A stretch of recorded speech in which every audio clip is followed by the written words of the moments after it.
You were thinking once you get the knife into the car, you were going to just say, throw myself to the ground and, put my arms behind my back. Why do you have to put it in your vehicle? Leave it on the ground.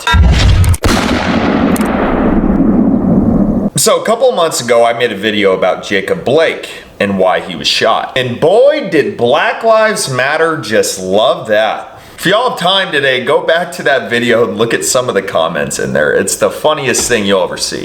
But one of the news stations did an interview with him on why he thinks he got shot. And he gives the most victimized answers you could possibly give. So the guy who's interviewing him starts the show off with this. Jacob Blake is a 29-year-old black man who was shot 7 times by a white officer in front of 2 of his children. Come on, man.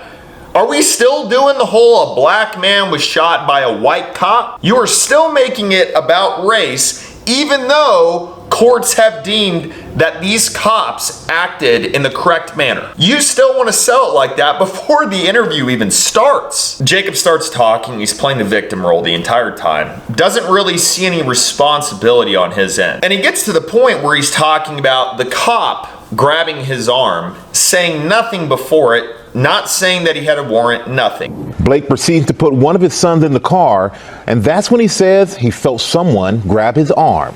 Before the cop grabbed you, did they say anything to you?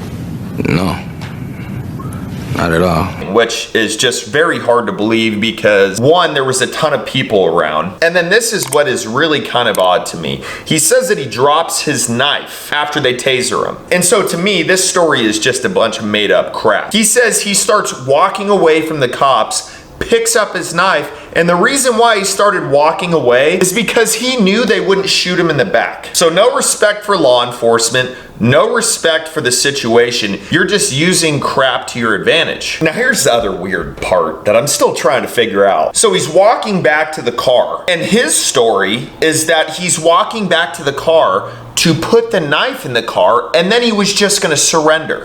I realized I had dropped my knife. I had a little pocket knife.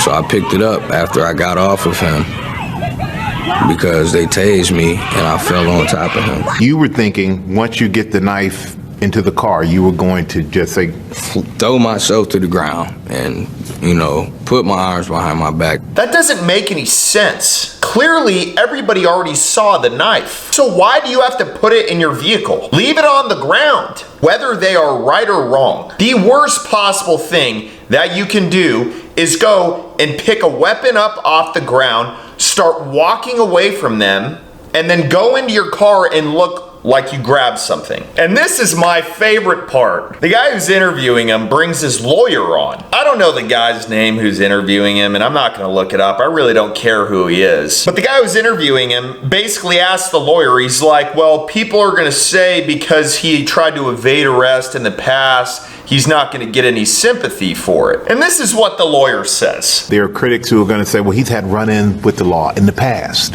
He doesn't deserve any sympathy. If you're a black person in America and you're not perfect, then they say, oh, it was justified. It's like our children have to be angels. Look, I get lawyers are supposed to be in their client's corner, but where is the responsibility and the accountability in any of this? I didn't see one point in that interview where he's like, yeah, man, I screwed up. I shouldn't have walked away. I should have stopped resisting and just let them do what they were there to do, which is arrest me because they had a warrant. In reality, you just didn't want to be arrested. You wanted to go about your day, do whatever. I think you said it was your kid's birthday. Yeah, that sucks for him for not having you around on that day, but that's a choice that you made way before that. But here's the bigger picture of this. Look at the riots. Look at all of the blowback that happened because of this situation. That's something that they didn't talk about in this interview. And I think he says at one point,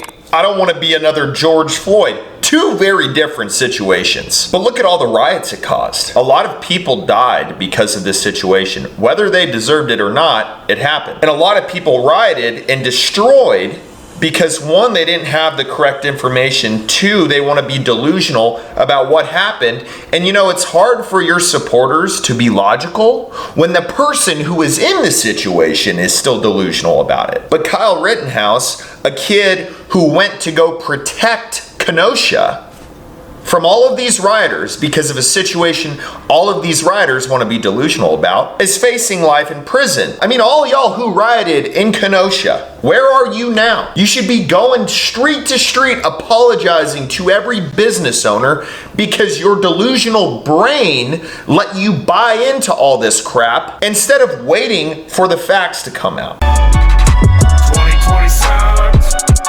Man, ain't that true? Yeah, we love guns. And America too. Mount up, poppin' Texas hogs in the chopper, load 'em up. Sun down here, got one option when it's tough. Cowboy up, jack trucks, big bucks. Yeah, we cookin'.